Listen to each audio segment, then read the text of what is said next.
Olha bem, o rei David escreve nos Salmos que lo yitosh Hashem amo venachalato lo yazov. Deus nunca vai abandonar seu povo, a sua terra.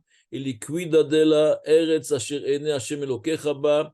Houve momento de ocultação que a gente não entende e não adianta os leigos como nós tentar entender isto. Isto é para os peritos, para os estrategos.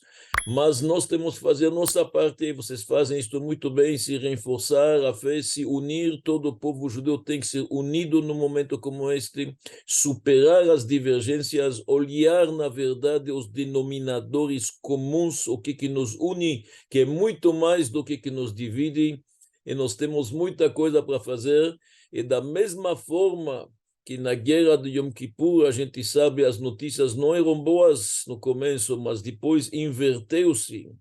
Houve um nafohu, e quem conhece nossa história, isto foi igual na guerra de outras guerras, e outros momentos, e Deus inverte tudo para o bem, temos certeza absoluta que virá a luz, virá a salvação, Tshuat Hashem que Erev Ain.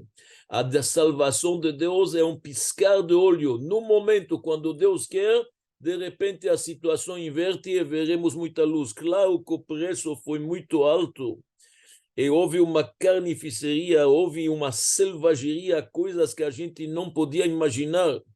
Nós que somos a geração, meus pais são sobreviventes do Holocausto, a gente pensou que estas coisas já ficavam para trás, fazia parte do século XX, mas no século XXI, numa sociedade, numa civilização mais sofisticada, mais educada, mais nobre, não ouviremos mais notícias como estas. Infelizmente, literalmente, estes terroristas são nazistas. Nada mais pode defini-los que com estas palavras. Nazistas.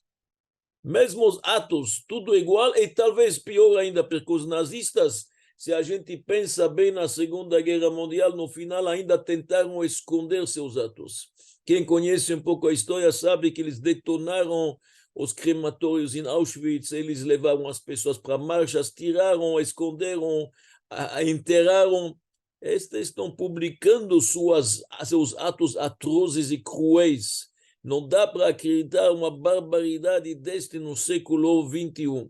Mas nós, o povo judeu, nós temos uma fé inabalável e sabemos quanto que grande Deus neste momento.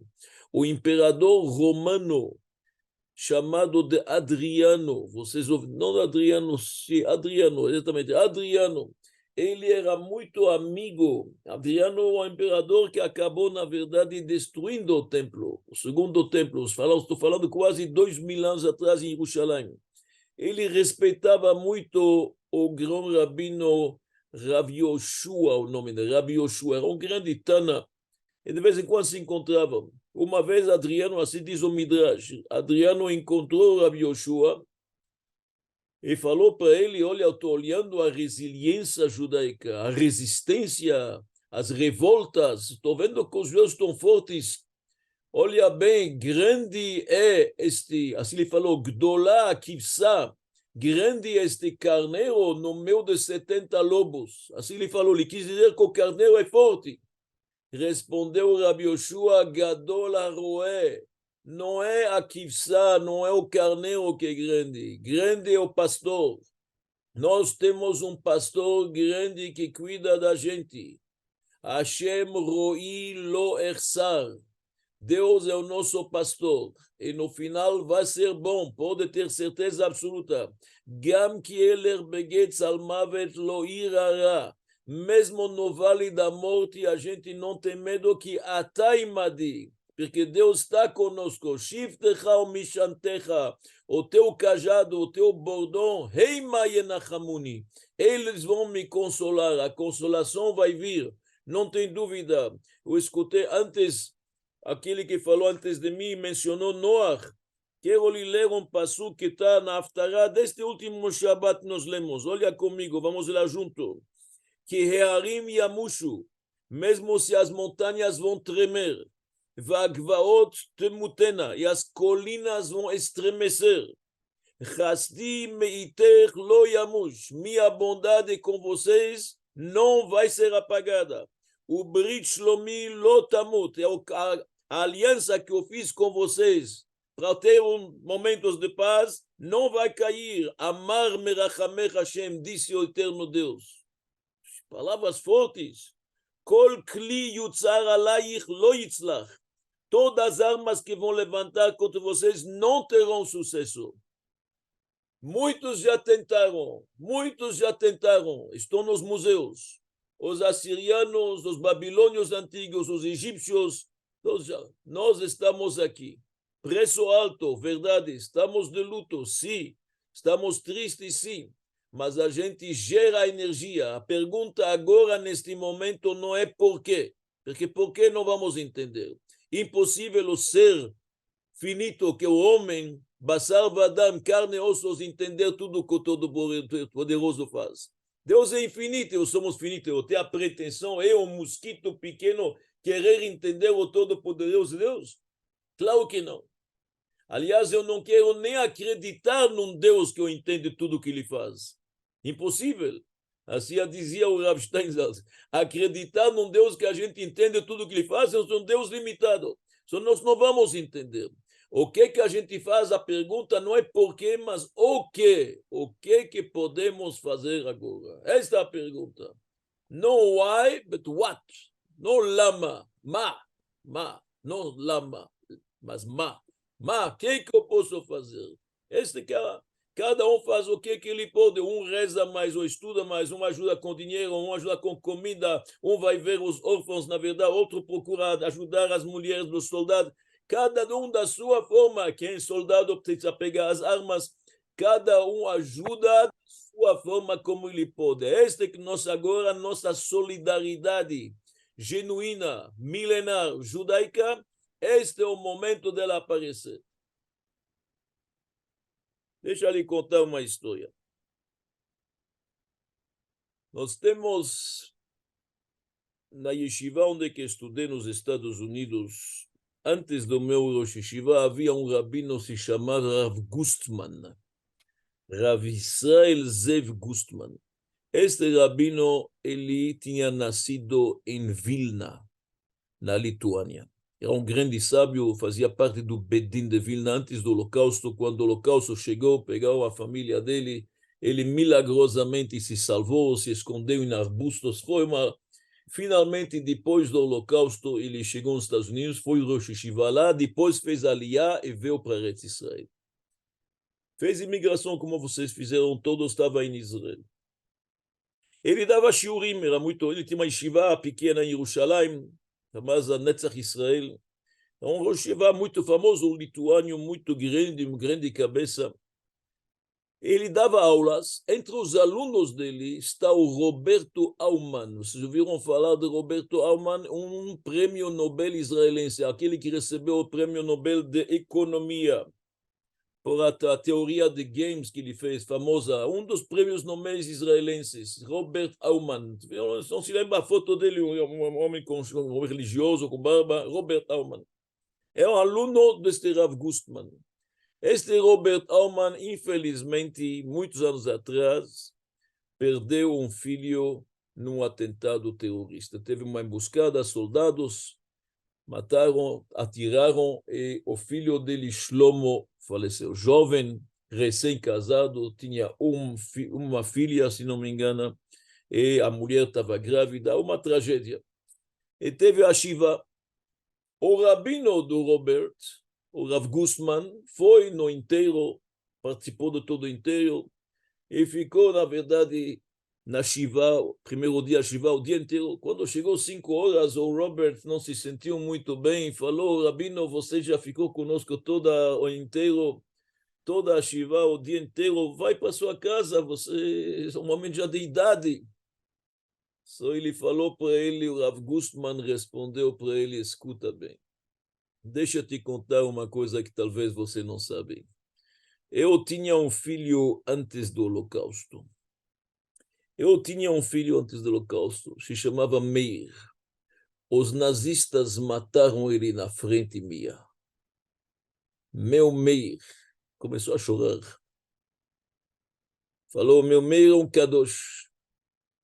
Pouco tempo depois, Ele falou, no meio do holocausto, eu tive que vender os sapatos dele para poder comprar comida, mas eu não consegui comer. Ele falou, cada noite eu sonho com os sapatos dele. Falou o seguinte, deixa te contar, Robert, o que está acontecendo agora lá em cima no Gan Eden, eu quero te contar. Lá em cima no Gan Eden está tendo minyan, uma reza coletiva onde que precisa ocorrer minyan. E lá tem pessoas sagradas. Meir, meu filho está lá. Ele está recebendo teu filho Shlomo. Shlomo, teu filho também um santo, um kadosh. E agora eles precisam decidir lá em cima quem vai ser o Shliach Tzibur, o Chazan, os representantes de todos para poder pedir no trono celeste. Então escolheram teu filho Shlomo. Porque Meir, meu filho, disse para Shlomo, o teu filho, o seguinte, eu faleci no holocausto, mas eu não salvei ninguém. Eu era jovem, me mataram os nazistas. Mas Shlomo, você faleceu defendendo a pátria, defendendo a terra, salvou muita gente. Você não somente é um kadosh, mas você vai ser o Shaliach Tzibur, você vai ser o Chazan aqui, você defendeu tanta gente para eles não morrer. Atzalat Nefashot. Naquele momento, Robert se emocionou muito e falou, eu pensei que ninguém poderia me consolar num momento como este, mas você me consolou um pouquinho. Todos estes soldados jovens que nós estamos escutando todo dia histórias, que defendem a nossa terra, que defendem a população, que defendem vocês e nós, porque afinal somos todos irmãos, que Achim Anachnu. Estes são gente sagrada. Está escrito nos nossos livros se um judeu morre por causa de ser judeu. Apenas por isto. Ele não fez nenhum estelionato, nem roubou ninguém. Ele morre por ser judeu, por defender outros judeus, por salvar outros judeus. Este é um homem sagrado. Hashem Yikom Dama, este é um kadosh. Isto é Kiddush Hashem.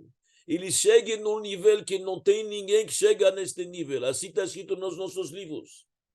Não tem lemala me'arogei malchut, en ish magia b'mechitzatam. Lá no Gan Eden ninguém chega perto. Não interessa se a observação deles de mitzvot é grande e pouco ou é nada. Isso não tem nada a ver. O fato deles morrer por isso, eles estão num nível de Gan Eden extraordinário. E eles neste momento estão pedindo, implorando ao Borei Olam para isto cessar, este pesadelo, para todos os feridos serem curados, para todos os soldados voltarem, para todos os sequestrados, os reféns voltarem em casa, abriim e shlemim, todos eles com saúde. Nós estamos num momento delicado, mas nós não podemos parar de rezar. A reza coletiva, o choro das mulheres, isto tem um efeito lá em cima. Quando os exilados foram para a Babilônia e passaram pelo Kever Rachel, agora, quinta-feira, vai ser 11 de Cheshvan. Vai ser o dia de falecimento de Rachel. Rachel é chamada matriarca Imeno, nossa mãe. Nossa mãe por excelência. Por quê? Porque ela faleceu no parto do Benjamim. Ela deu sua vida para seu filho. Como mulheres, muitas deram sua vida nesta tragédia agora do 7 de outubro. Então, nós agora, nesta semana de Rachel Imeno, faremos igual ao que ela fez. Rachel não está enterrada em Hebron, como todas no grande mausoléu de Hebron, Marata Marpelá, onde está Adam, Chava, Abraham, Sara, Yitzhak, Rivka. Ela ficou na beira do caminho lá em Betlehem, nem em Betlehem, na entrada de Betlehem. Sabe por quê? Porque quando os exilados foram para a Babilônia, passaram por lá. E ela saiu do túmulo e pediu a Deus, por favor, peço pelos meus filhos. E quando uma mãe peço pelos filhos, uma matriarca como Rachel, Deus falou para ela, Min'i kolech mi bechi, para de chorar, Rachel, que yesh sachar lipulater, vai haver recompensa, veshavu banim ligvulam. os filhos voltarão para sua terra. E 70 anos depois da Babilônia, voltamos para Israel. E agora também nós vamos conseguir Veshavu Banim Ligvulam. Os filhos de Israel, os soldados, os Hatufim, todos voltarão para sua casa, Briim, Veshlemim, se Deus quiser. Mas nós temos que rezar, nós temos que ter fé, temos que fazer atos de bondade, solidariedade, não parar um minuto. Isto é o que temos que fazer. Olha a lição que nós temos desta parashá de Noach. Noach está escrito que ele viu 3 mundos. Shlosha Olamot, Noach viu. Ele viveu antes do dilúvio, ele viveu o dilúvio, ele viveu depois do dilúvio. E o Midrash diz que teve 2 mais 2 que foi assim. Daniel viveu antes da destruição do templo, viveu a destruição do primeiro templo e viveu ainda depois da destruição do templo.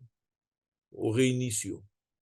Iov era rico e poderoso, perdeu tudo, filhos e dinheiro e propriedades, e depois recomeçou de novo, teve sucesso. Então Noach viu um novo mundo, ele viu um mundo destruído na frente dele, o dilúvio apagou tudo, eliminou a humanidade. E agora Noach quer recomeçar uma nova vida. O que Noach tenta? Noach tenta mandar o corvo. Estão se lembrando? Orev. O corvo vai e volta, não fez sua missão. No final ele manda a pomba e a pomba volta a Lezaid Befia, voltou com, na verdade, uma folha de oliveira na boca, no bico. Estão se lembrando disso, senhores, senhoras? Isto é o que aconteceu.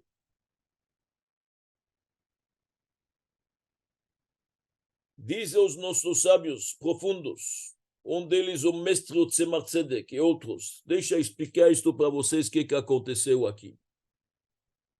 O dilúvio foi um crime contra a humanidade. A gente pode perguntar, na mesma parashá que nós tivemos este Shabbat, tem o dilúvio, Vatimale Aretz Hamas, que a Torá usa a palavra Hamas, que significa corrupção, roubo, tudo que vocês podem imaginar de ruim, promiscuidade, paganismo, e Deus elimina totalmente. Do outro lado, teve, na verdade, a Torre de Babel. Judeus, seres humanos, construíram uma torre para lutar contra Deus e não tem castigo nenhum. Nada. O que Deus fez? Ele espalhou eles pela terra. Isso não é grande castigo. Então, como funciona? No dilúvio, a resposta de Deus foi como as mídias usam, desproporcional.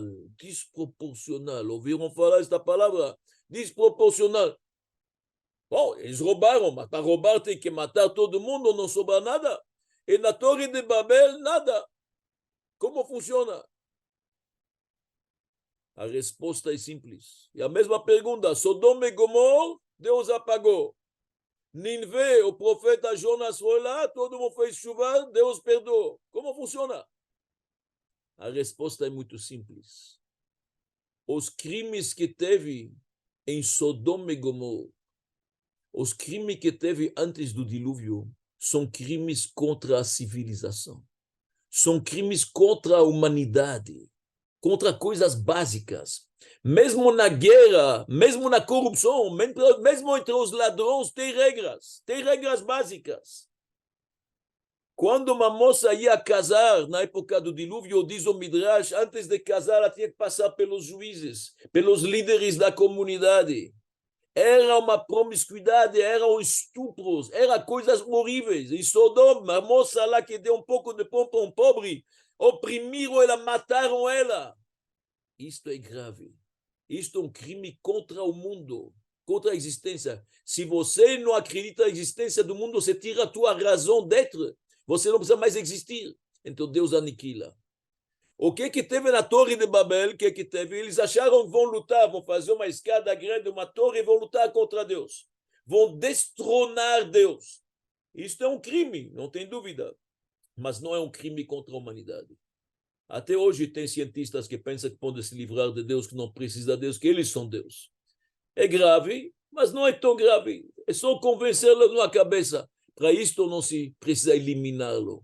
Não perdeu a existência. No dilúvio, crime contra a humanidade tem que, na verdade, acabar. Porque isso é uma pessoa que está fazendo um crime contra as coisas básicas da sociedade. Deixa eu explicar melhor o que eu estou dizendo. Eu, durante muitos anos, visitei presos na prisão. Então, eu fui no Carandiru várias vezes. Visitar judeus que estavam lá, jovens judeus. Quando eu entrei no Carandiru, uma vez eu vi que em várias celas tem 20 caras, 15 caras, 20 caras. Em outras celas tem um cara sozinho. Algumas celas tinham um cara sozinho. Só perguntei lá aos carcereiros por que aqui tem 20 e por que aqui tem um. Falaram, este é o estuprador. Estuprou uma criança. É um pedófilo, é o estuprador. Se eu coloco eles lá, eles lincham eles. Mesmo os bandidos, mesmo as gangues, eles também não gostam do estuprador de criança, não gostam de um cara que faz coisas desse tipo. Isto mesmo entre eles tem certas regras. O que houve na verdade no dilúvio, e o que houve em Sodoma, e agora esta vez de novo com Hamas, esses nazistas, é um crime contra a humanidade. Isso não é um crime contra Israel, isso é um crime contra toda a humanidade, coisa que é básico. Então, automaticamente perde a razão d'être, a existência. Agora, Noé, quando o mundo voltou depois do dilúvio, ele pensou, como que eu vou reconstruir o mundo? O que é que eu tenho que fazer? Mandou o corvo. O corvo, o Talmud diz, é a ave mais cruel que tem. Não dá nem comida para seus filhotes. Cruel. Ele pensou, e com razão, quem está vendo o mundo destruído, sobreviventes do Holocausto que viram como, na verdade, destruíram e eliminaram a família deles na frente de seus olhos, tem o direito de ser cínicos, tem o direito, na verdade, de serem vingativos, de ser antipáticos. Afinal, tudo o que eles viram, eles cheiraram a fumaça dos crematórios. Eles sabem o que é. Mas Noah viu que com isto não se reconstrói o mundo. Como se reconstrói o mundo? Não com corvo, não com inimizade, não com antipatia, mas com empatia, com uma pomba. Pomba é o símbolo, na verdade, da amizade, de lealdade, de bondade. O branco, diferente, a pomba é branca, o corvo é preto. Preto é gvurá, é de rigor, é dificuldade. Gvurá, o cara é muito, muito rigoroso. Branco é chesed. Como que se reconstrói um mundo novo? Através da bondade, da solidariedade. O que aconteceu 7 de outubro? Isto é um divisor de águas. Tem um mundo depois do 11 de setembro, tem um mundo depois de 7 de outubro. O que aconteceu aqui é um novo mundo que temos que construir. E isso se construi com Chesed. Olam Chesed Ibané. Agora vamos mostrar o que é a solidariedade judaica. Vamos mostrar o que é a união judaica. Porque no final dos tempos, Mashiach chegando logo, o bem vai prevalecer. A benevolência vai prevalecer e a maldade se vai. E nós já estamos fazendo isto. E isto vai dar, sem dúvida, força ao povo de Israel, força aos nossos soldados, apressar a vinda de uma época boa, uma época que todos nós almejamos, porque o povo judeu é um povo pacifista. Se cumprirá, na verdade, a promessa de Deus que poderemos morar em segurança na nossa terra, que seja em paz, se Deus quiser, e vocês poderão todos ir de cabeça erguida. Vamos transformar lágrimas em ações. Vamos transformar, na verdade, o nosso tempo em solidariedade. E vocês sabem fazer isso melhor que qualquer um. Que Deus preenche o tudo que perdemos, estes moços fantásticos que eu acabei de falar para vocês, que eles brilham como estrelas lá em cima. Que Deus nos manda daqui para frente somente alegrias. Que seja um Dida Natsar, que seja notícias boas, que se inverte tudo, como foi na verdade em todos os lugares, todas as nossas guerras, que são todas milagrosas. Niflaot gedolot levado, que Deus nos mostra milagres, niflaot e maravilhas logo em nossos dias. Amém, Sela. Rabino, obrigado. Foi incrível suas palavras. A gente aqui começou justamente esse ato de bondade, as pessoas pararam de brigar aqui em Israel, pararam de discutir umas com as outras, está todo mundo envolvido em coisas boas. E tanto é que nessa paraxá também, o Avram Avinu, quando ele encontrou o Shem, no Midrash, diz que ele encontrou o Shem, e aí ele perguntou para um dos filhos de Noé, chamava Shem, ele perguntou, me fala uma coisa, por que vocês foram salvos? O que vocês fizeram? Né? Qual foi o mérito de vocês para vocês se salvos? Deus aniquilar todo mundo, só ficar vocês. Ele falou, porque a gente deu comida para os animais, a gente alimentava os animais. E aí o Avram Avinu falou assim, uau, então, se dar comida para os animais já é um motivo para ser salvo, Avram Avinu, ele abriu um Esher, ele começou a dar comida para as pessoas, ele começou a dar bebida para as pessoas, e ele começou a dar liná. Esher é Ochel, Shtiá, Veliná, ou Levaiá, ou acompanhar também as pessoas. Isso aqui começou aqui em Israel, Rabino, todo mundo se ajudando, todo mundo, assim, fazendo bem. E eu só para terminar, eu contar uma história que eu ouvi essa semana, que eu trouxe para hoje, que é exatamente o que você falou, Rabino. Teve uma história de um cara que pede tzedakah, um mishlua, um shlia, né? Como fala em hebraico? Mishlua, mishulam. Mishulam. Ele saiu para pedir dinheiro, era verão, e ele sabia que as pessoas que têm mais dinheiro iam para a Suíça. E ele foi um verão pedir dinheiro para as pessoas, e ele reservou hotel, tal. E depois de um dia cansativo de trabalho, que é, imagine, sair pedindo dinheiro para as pessoas, é uma coisa que Shelone dá. Mas é bem estressante. Ele chegou no hotel, de noite, bem cansado, ele estava indo andar e ele viu que tinha uma família de 5 pessoas sentada no sofá. E essas pessoas estavam muito cansadas, muito, assim, abatidas. Ele olhou, foi até o pai e falou, tudo bem? Ele falou, tudo bem. Vocês estão tá tudo, vocês têm quarto? Ele falou, não, a gente não tem quarto. Amanhã a gente chegou de viagem e deu um problema e a gente vai descansar aqui. Amanhã estava lotado, sabe como é que é? Verão e na Suíça, então não tinha. Ele falou, amanhã a gente vai resolver, por enquanto a gente vai passar a noite aqui. Esse Shelia falou o seguinte, não, faz um favor para mim, o meu quarto é grande, eu tenho 5 camas, vão lá, descansem. Pega a sua família de 3 pessoas, você e sua esposa, descansa. Lá tem o sofá-cama que abre e tal, tem espaço, e vocês podem descansar. Ele falou, não, imagine, que é isso, é teu quarto, teu tudo. Eu não posso fazer isso. Aí ele pegou a mala, esse Shelia pegou a mala deles e falou, vem, eu tenho meu quarto, eu vou dar para vocês, eu fico aqui no sofá, é só algumas horas até amanhecer, depois vocês... Ele pegou a mala dele, deu o quarto para essas 5 pessoas e foi. No dia seguinte amanheceu, eles trocaram o telefone, agradeceu e foram. Se passaram 2 anos, ele voltou para Israel, a família era de Israel. Esse pai, ele bate na porta desse Shelia e ele abre a porta e fala: Uau, que incrível, o que te traz aqui? Ele falou: Olha, eu vim te trazer um convite de casamento, o convite de casamento da minha filha, e você é meu convidado de honra. Aí ele ficou surpreso, falou, mas ele falou assim: Olha, você não sabe como foi decisivo o teu ato. Você não sabe o que você fez. Eu vou te contar a história. A história foi a seguinte: a gente mora em Israel e a nossa filha queria estudar numa universidade que tem uma matéria especial na Suíça. E simplesmente chegou lá na Suíça, ela começou a estudar na universidade. Ela conheceu um rapaz é alemão. E ela gostou dele, ele gostou dela, e eles começaram a namorar. Até que ela ficou noiva, até que ela decidiu se casar. E aí o pai falou, mas puxa, né, meus pais morreram, meus avós são da Shoah, né, agora você é um alemão, o que tem a ver, né, meu Deus, puxa.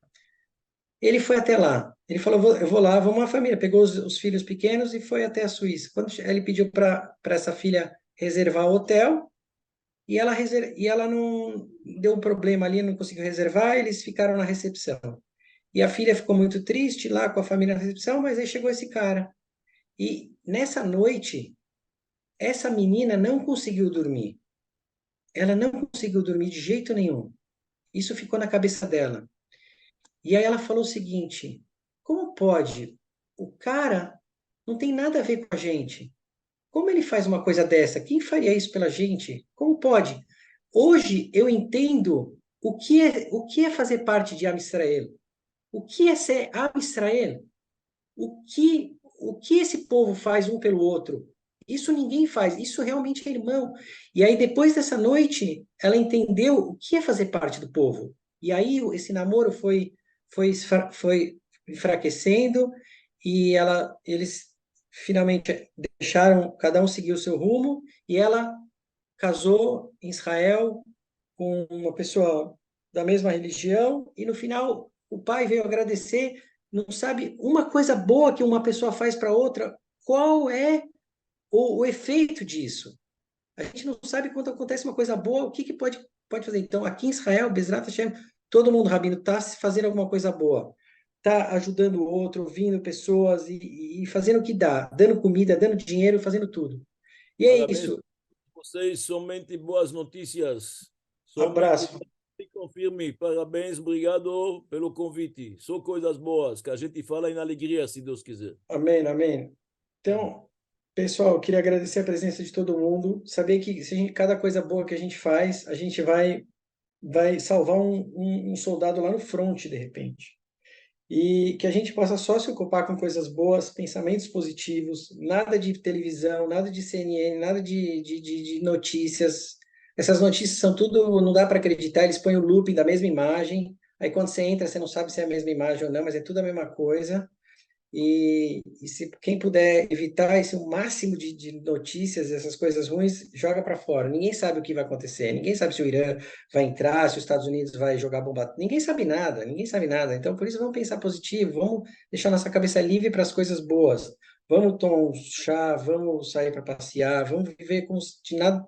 Tipo, claro, a gente está numa situação, mas vamos tentar ficar tranquilos. E essa é a mensagem que a gente tem para vocês, né?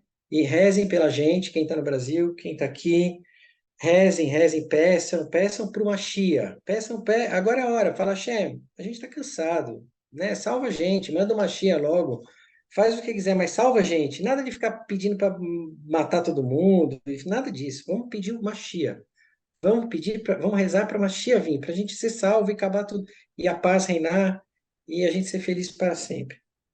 Obrigado, pessoal, obrigado mesmo.